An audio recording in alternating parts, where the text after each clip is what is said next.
Ọ̀pọ̀lọpọ̀ ọba tó tó mẹ́rìnlélógójì ni ó ti jẹ rí ní ìlú Ọ̀yọ́, ìyẹn 44. Aláàfin tuntun tó fẹ́ gorí àpèrè àwọn baba ńlá baba rẹ̀, ọmọọba Akeem Abimbola Awoade, òun ni yóò jẹ́ ọba márùndínláàdọ́ta tí yóò jẹ́ ní ìlú Ọ̀yọ́. Ẹ wá nǹkan fìdílé, ẹ fẹ̀yìntì. Ẹ jẹ́ kí n ka orúkọ àwọn ọba tó ti jẹ rí ní ìlú Ọ̀yọ́.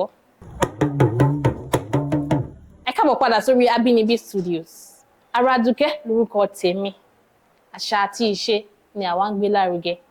Fún ẹ̀yin tó bá jẹ́ pé ẹ ṣẹ̀ṣẹ̀ ń darapọ̀ mọ́ wa, ẹ subscribe, ẹ like, ẹ share videos yìí. Lónìí, nǹkan tí a máa bára wa sọ ni àwọn orúkọ àwọn aláàfin tó ti jẹ rí ní ìlú Ọ̀yọ́.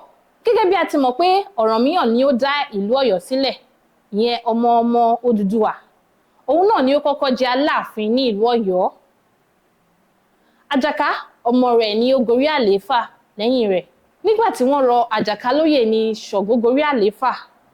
Lẹ́yìn tí Ṣàngó wọlẹ̀ tán, Àjàká padà sórí oyè. Lẹ́yìn Àjàká ni ó kan Aláàfin Àgànjú. Lẹ́yìn Aláàfin Àgànjú ni ó kan Aláàfin Kórí. Lẹ́yìn Aláàfin Kórí ni ó kan Aláàfin Olúaṣọ. Lẹ́yìn Aláàfin Olúaṣọ ni ó kan Aláàfin Onígbògí. Lẹ́yìn Aláàfin Onígbògí ni ó kan Aláàfin Òfìràn. Lẹ́yìn Aláàfin Òfìràn. Lẹ́yìn Aláàfin Òfìràn ni ó kan Aláàfin Egúngún Ọ̀jọ́. Lẹ́yìn Aláàfin Egúngún Ọ̀jọ́ ni ó kan Aláàfin Ọ̀rànpọ̀tọ́níyùn. Lẹ́yìn Aláàfin Ọ̀rànpọ̀tọ́níyùn ni ó kan Aláàfin Ajíbóyèdé. Lẹ́yìn Aláàfin Ajíbóyèdé ni ó kan Aláàfin Àbípá. Lẹ́yìn Aláàfin Àbípá. Lẹ́yìn Aláàfin Àbípá ni ó kan Aláàfin Ọbalòkun. Lẹ́yìn Aláàfin Ọbalòkun ni ó kan Aláàfin Olúọ̀dọ́.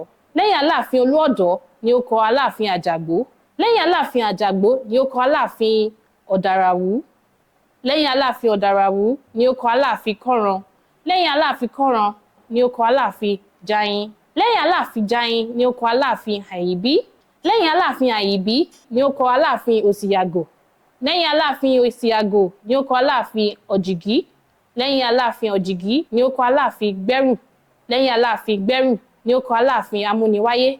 Lẹ́yìn Aláàfin Amúniwáyé ni ó kan Aláàfin Onísílé. Lẹ́yìn Aláàfin Onísílé ni ó kan Aláàfin Lábísí. Lẹ́yìn Aláàfin Lábísí ni ó kan Aláàfin Awọ́nbíojú. Lẹ́yìn Aláàfin Awọ́nbíojú ni ó kan Aláàfin Agbólúajé. Lẹ́yìn Aláàfin Agbólúajé ni ó kan Aláàfin Májògbé. Lẹ́yìn Aláàfin Májògbé ni ó kan Aláàfin Abíọ́dún.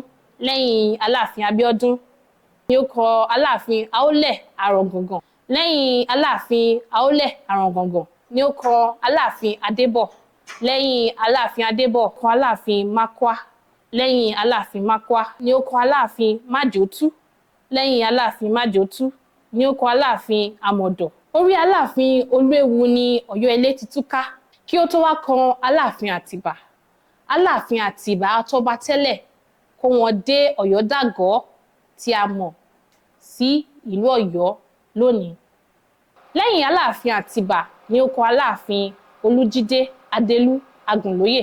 Lẹ́yìn Aláàfin Agùnlóyè ni ó kan Aláàfin Adéyẹmí àkọ́kọ́ Alówólódù, the last independent Aláàfin. Lẹ́yìn Aláàfin Adéyẹmí àkọ́kọ́ ló kan Aláàfin Lamidi Amúbíẹyá Agògòjà. Lẹ́yìn Aláàfin Agògòjà ni ó kan Aláàfin Ṣíọbọ́lá Ọládìgbòlù. Lẹ́yìn Aláàfin Ọládìgbòlù àkọ́kọ́ ni adélé kan jẹ tí mi ò mọrúkọ rẹ̀. Lẹ́yìn adélé yìí ni Aláàfin Adéníran Adéyẹmí kejì. Lẹ́yìn Aláàfin Adéníran Adéyẹmí kejì ni adélé mìíràn tún jẹ. Lẹ́yìn adélé yìí ni Aláàfin Bello Gbádégẹṣin Ọládìgbòlù kejì jẹ.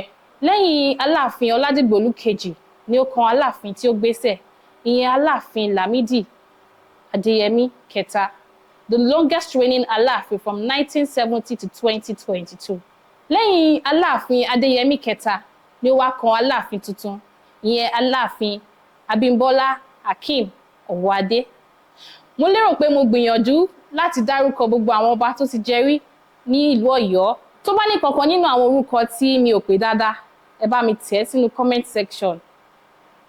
Kò ní jù báyìí lọ lórí Abínibí Studios. Aradúkẹ́ lórúkọ tí èmi jẹ́. Tó bá jẹ́ ìgbà àkọ́kọ́ tí ẹ darapọ̀ mọ́ wa ní, ẹ subscribe, ẹ like, ẹ share. Ó dìgbà.